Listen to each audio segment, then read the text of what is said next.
ఒరే రాము నా కొడక, నీ యవ్వ తల్లి చెక్క ఒక్క దెబ్బకి సొచ్చు కొబ్బరికాయ నేలరాలినట్టు నీ తల నేలరాలిపోవాలరా.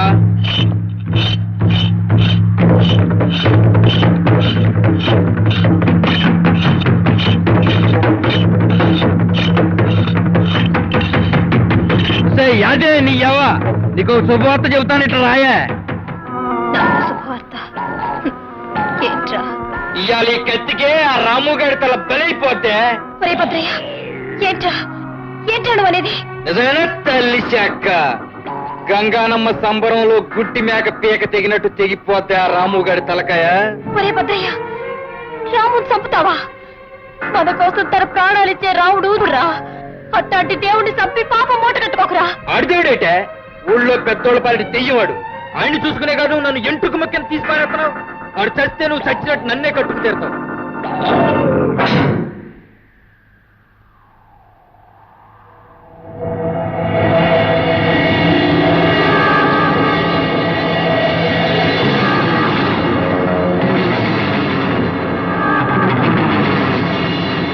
ఒరే భద్రయ్య, నువ్వు రాముని చంపనని మాటేరా. అవునరా, అందరి కోసం అన్ని వదులుకున్న రాము మహానుభావుడురా. గుడిసెల్లో ఉన్న మనం గొప్పగా బతకాలని తిండి నిద్ర మానేసి తాపత్రయపడేయాన్ని చంపడం దారుణంరా.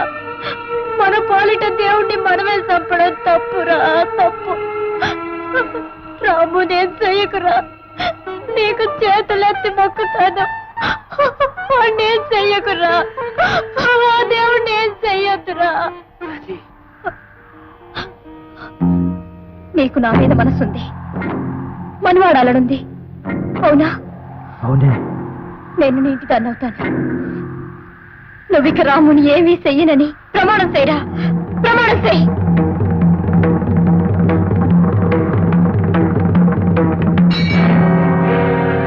అట్టగేనే, అట్టగే. నీకంటే ఆడి సావెక్కువ కదే నాకు.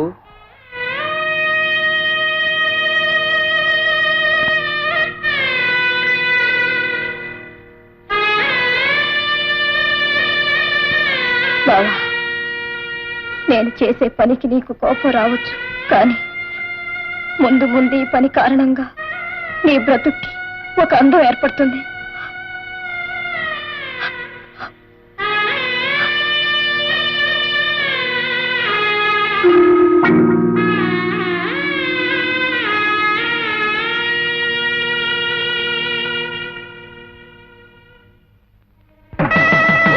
సాక్షిగా మీరిద్దరూ కూడా దంపతులైనారు. కలకాలం పిల్ల బాబలతో హాయిగా జీవించండి. ఏమిటి ఏమిటి నువ్వు చేసిన పని? మేమంతా చచ్చామనుకున్నావా? మాట మాత్రమైనా అమ్మకు కానీ నాకు కానీ చెప్పకుండా ఎందుకు చేసుకున్నావు ఈ పెళ్లి? ముందు చెబితే ఈ పెళ్లికి నువ్వు ఒప్పుకోవని నాకు తెలుసు బావా, అందుకే నేను చెప్పలేదు. నీకు తెలియదు బావా, భద్రయ్యకి చిన్నప్పటి నుంచి నేనంటే ప్రాణం. అందరికీ వాడు ఎలాంటి వాడైనా నాకు మాత్రం మంచివాడు, మనసిచ్చినవాడు. పైగా నేను వాడిని చేసుకుంటే నేను చెప్పినట్టు వింటానన్నాడు. నా కోసం ప్రాణాలైనా ఇస్తానన్నాడు. అందుకే నేను కోరుకున్న వాడిని చేసుకున్నాను. బావా, నువ్వు రావాలని, నన్ను దీవించాలని నేను కోరుకున్నాను. వచ్చేసావు. పెద్ద మనసుతో నన్ను దీవించు బావా. అక్షంతలు తీసుకుని పెళ్లి కుమార్తెను దీవించండి.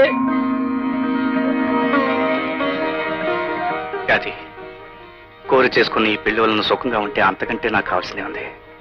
చూడు, ఎప్పుడైనా కష్టం ఏమైనా వస్తే ఈ పెళ్లి కబురులాగా చెప్పడం మానేకే. ఈ బావ బతికే ఉన్నాడని గుర్తుంచుకో. చల్లగా నూరేళ్లు హాయిగా బ్రతుకు. నేను కూడా చూడాలి. తప్పండి తప్పండి తప్పండి. పెళ్లి చదువుతున్నా పెళ్ళైపోయిందా? అమ్మయ్యా, బ్రతిపోయావు. ఆలస్యం అయితే నీకు కూడా నాకర్మే పట్టేది. అవునే, ఆడదానికి మొగుడంటూ ఒకటి తోడు లేకపోతే ఈ లోకంలో ఉన్న మగాళ్ళంతా దానికి అన్యాయం చేయాలని చూస్తారు. ఈ ఊర్లో ఆడదాని విలువ ఎంతో తెలుసా? 5 రూపాయలే. ఏటా దొంగ చూపు? బొమ్మ లాంటి పెళ్ళని పక్కన పెట్టుకుని నాకేసేంట ఆ చూపు నీ కళ్ళు కాకులు పొడవా? నోరు మూసి కవతలు పోతావా లేకపోతే? ముండ పౌషం. మగాడివైతే నీ ప్రతాపం నా మీద కాదు, ఆ పెంటయ్య గారి మీద చూపించు. ఇది ఇదిగో నచ్చింది ఇలాంటి పెళ్ళం దొరికింది. ఇకనైనా ఆ లత్తుకోరు పనులు మాని బుద్ధిగా ఉంటే ఆ పోచిన తల్లి చల్లగా చూస్తుంది. ఇవాళ పెళ్లి రోజు అడిగినోడికి అడిగినట్టు పోసి పారారా నీకెందుకో. దీనికి అంతా డబ్బులు ఎత్తాలారా ఊరికే వదిలే. రే బెదిరిగా సొక్క వేసుకుంటే సోగ్గా ఉన్నావురా. సొక్క సంగతి నీకెందుకు గానే ముందు సొక్కయ్యరా. ఒరే ఈ సొక్కని ఇక్కడ ఒక్కేసి ఇంటికాడ సొక్కని పోరాదురా. నీ ఎవ్వ తలిశాక నా పిల్లని సొక్క అంటావరా నా కొడక.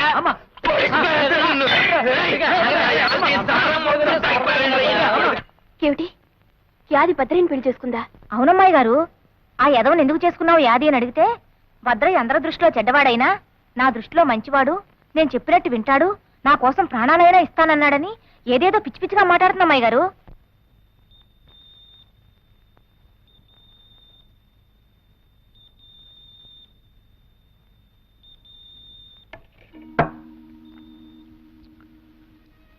అది నువ్వా? అన్నం తిను బావా. కొత్త పెళ్లి కూతురివి ఇలా వచ్చావేంటి? కొత్త పెళ్లి కూతురునైనా నీకు పాత యాదినే బావా. నీకు తిండి ధ్యాసే ఉండదని నాకు తెలుసు బావా. అందుకే నేను పరాయిదాన్ని అయిపోయినా నీకు ఆకలి అవుతుందని గుర్తొచ్చి అన్నం పెట్టాలని వచ్చాను. యాది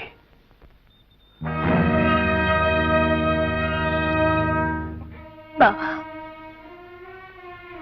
నీకు నా చేత్తో మొదటి ముద్దు పెట్టలేను. ఇప్పుడే కాదు,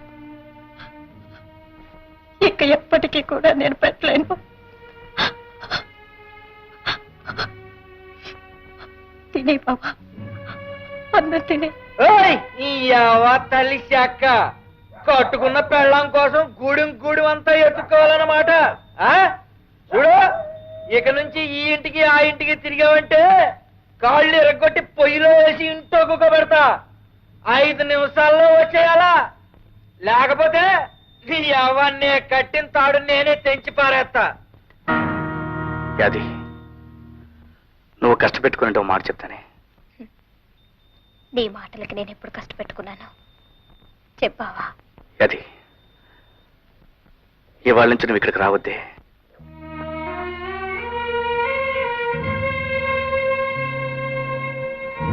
అవును యాది, ఆ భద్రయ్య ఒట్టు మూర్ఖుడు, మంచివాడు కాదు.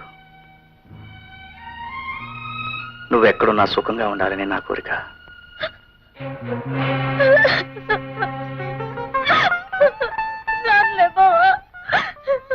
ఎప్పటికీ రాను. ఊరుకో యాది, ఊరుకో. యాది నువ్వా? ఏమిటి కొత్త పెళ్లి కూతురువనా? ఈ మధ్య రావటం మానేసా? ఒకడికి పెళ్ళాన్ని అయిన తర్వాత ఇదివరకులా రాలేదు కదా అమ్మాయి గారు. మీతో ఓ మాట చెప్దామని వచ్చాను. ఏమిటిది? అమ్మాయి గారు, బావ 10 మంది గురించి ఆలోచిస్తాడే కాని తన గురించి తాను పట్టించుకోడు. అందరి కష్టాల గురించి తాపత్రయపడతాడే కాని తన తిండి తిప్పల గురించి ఆలోచించడు. నేనుంటే పోరి ఏళ్ళకింత తిండి తినిపించేదాన్ని, కానీ బావుకిప్పుడు నేను లేనుగా. కనుక బావుని జాగ్రత్తగా చూసుకోవాల్సిన బాధ్యత మీదే. చచ్చే, ఏమిటి అది? ఊరుకో. చూడు అది, రాము మనకే కాదు అందరికీ కావాల్సిన వాడు. అటువంటి మనిషికి తోడుగా ఉంటాం, అతని కష్టసుఖాలు చూసుకోవటం ఒక అదృష్టం. ఇక నుంచి రాము బాధ్యతంతా నేనే చూసుకుంటాను. సంతోషం అమ్మాయి గారు, సంతోషం. బావుకి మీరు తోడుగా ఉండాలి. దీపం లాంటి బావుకి ఊపిరి లాంటి చౌరు మీరవ్వాలి. ఆ దీపం అందరి కోసం ఎలగాలి. వెళ్ళొస్తాను అమ్మాయి గారు, వెళ్ళొస్తాను. ఏంటనిలే మళ్ళీ ఎప్పుడు వచ్చే ఊళ్ళోకి ఉన్నావా? ఏంటి అలా చూస్తున్నావు? నీ కళ్ళకి నేను అందంగా కనిపించడం లేదా? నీకేంటే బ్రహ్మాండంగా ఉన్నావు. అయితే ఇంకే, ఒక 5 రూపాయలు ఇచ్చేసి ఈ ఆటికి నన్ను కొనేసుకో. అయితే ఇదిగో 5 రా. ఆడదాని విలువ 5 రూపాయలు అనుకున్నావరా? అచ్చే, నిన్ను కన్నది కూడా ఆడదేరా, దాని విలువ కూడా 5 రూపాయలేనా? ఆడదాన్ని చెయ్యట్టుకోవడం కాదురా, నువ్వు అసలైన మొగాడివైతే ఆ పెంటయ్య గాడి పని పట్టు, లేదా ఆడదానిలో చేతులు గాజులు తోడుకో. గాడిద మళ్ళీ నాకు కనిపించే చంపేస్తాను వేదవనాయన. చూడు బాబు, ఈ ఊర్లో బడెట్టి నలుగురికి బుద్ధి చెప్పి ఈ ఊరిని ఉద్ధరిద్దామని వచ్చావటగా. కానీ ఒక విషయం, ఈ ఊరు మారాలంటే ముందు ఆ పెంటయ్య రాఘవ ఇలాంటి పెద్ద బుద్ధి చెప్పు, అప్పుడే ఈ ఊరు బాగుపడుతుంది. మాస్టారు, ఎవరా అమ్మాయి? మతిలేందా? మతిలేంది కాదు బాబు, మనుషులంతా కలిసి దాన్ని అలా తయారు చేశారు. అంటే అది గూడెంలో ఉన్న ముసలయ్య కూతురు. ఒకప్పుడు ఎంతో ఆనందంగా జీవితం గురించి ఎన్నో కలలు కంటూ ఉండే అమాయకమైన కన్నెపిల్ల.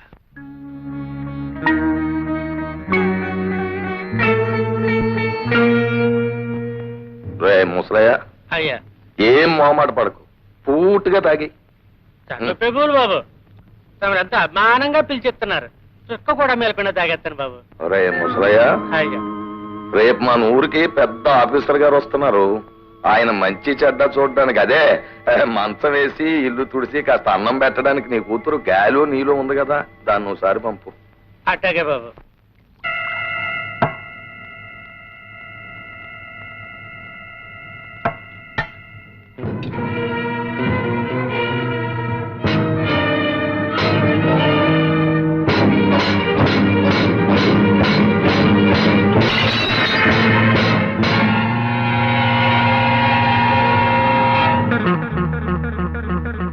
ఆ విధంగా పెంటయ్య ఆ ముసలయ్య బలహీనతను ఉపయోగించుకుని అతని కూతురైన నీళ్లు బతుకుని నాశనం చేశాడు. నిజం తెలుసుకున్న ముసలయ్య గుండె పగిలి చచ్చాడు. కొంతకాలం పక్క ఊళ్ళోని వాళ్ళ అత్తమ్మ దగ్గరే ఉండి ఈ మధ్య వచ్చింది. పెంట ఇంత దారుణంగా ప్రవర్తిస్తుంటే అడ్డుకోవడానికి ఎదిరించడానికి ఎవరో ఎందుకు సిద్ధపడడం లేదు? ఆ భూమి అమ్మి నా కూతురు పెళ్లి చేద్దాం అనుకుంటున్నాను బాబు. అది కాస్త లాక్కుంటే దాని పెళ్లి జరగదు, దాని బతుకు అన్యాయం అయిపోద్ది బాబు. అవునరా, కన్న తండ్రివి, నువ్వు ఆలోచించాలి. నీ కూతురు పెళ్లి విషయం బొటకనేలు ఉంది కదా అని నొక్కేసి అప్పట్టుకుపోయావు. ఆ అప్పు సంగతి నేను మర్చిపోయి నీ కూతురు పెళ్లికి వచ్చి అత్యంతలు తల్లమంటావా? ఏటీడు రాఘవయ్య బాబు, తమరు దేవుళ్ళు అటోరు, తమరైనా చెప్పండి బాబు న్యాయం. వారు పిచ్చోడ, దేవుడు కూడా పద్ధతి ఉందిరా. మేకని కుక్కని పుల్ని కోడిని పుట్టించినట్టు దేవుడు రెండు జాతులు పుట్టించాడు, ఉన్నోడని లేనోడని. మేక చచ్చే వరకు మేకలాగే ఉండాలి, కోడి చచ్చే వరకు కోడిలాగే ఉండాలి, లేనోడు చచ్చే వరకు లేనోడిలాగే ఉండాలి. అది ధర్మం, దేవుడు పెట్టి న్యాయం. మనం ఏం చేయలేం, ఈ జన్మకి ఇంతే అనుకోవాలి. ఏమిటే అంచేత ఆ 2 కుంటల భూమిని మన పెంటగా రాసేయి. కారణం కాగితాలు సిద్ధం చేయవా బాబు గారు. ఊరికే బాధపడిపోకరా. దేవుడి న్యాయం ప్రకారం వచ్చే జన్మలో నువ్వు గొప్పడు కావచ్చు, నేనేమి లేనోడు కావచ్చు. ఇదిగో ఆడు వచ్చి జన్మలో కోడిగా పుట్టొచ్చు, మన కారణం గారు కుక్కలా పుట్టొచ్చు. ఇప్పుడు ఎప్పుడు అప్పు అప్పు అని తిరిగే మన ఏరయ్య గారు కూడా అప్పునిచ్చే సావుకారుగా పుట్టొచ్చు. నేను ఆడి దగ్గరికి అప్పుకెళ్లే బికారు నా కొడుకుగా పుట్టొచ్చు. ఎవరికి తెలుసు? బాబు పెంటయ్య బాబు, వచ్చే జన్మలో నీకు ఎంత డబ్బు కావాలంటే అంత డబ్బు వడ్డీ లేకుండా ఇస్తాను. ఒక 50 రూపాయలు బాబు. పరాస్కాలకి టైం కాదు. కన్నగారు కాగితాలు.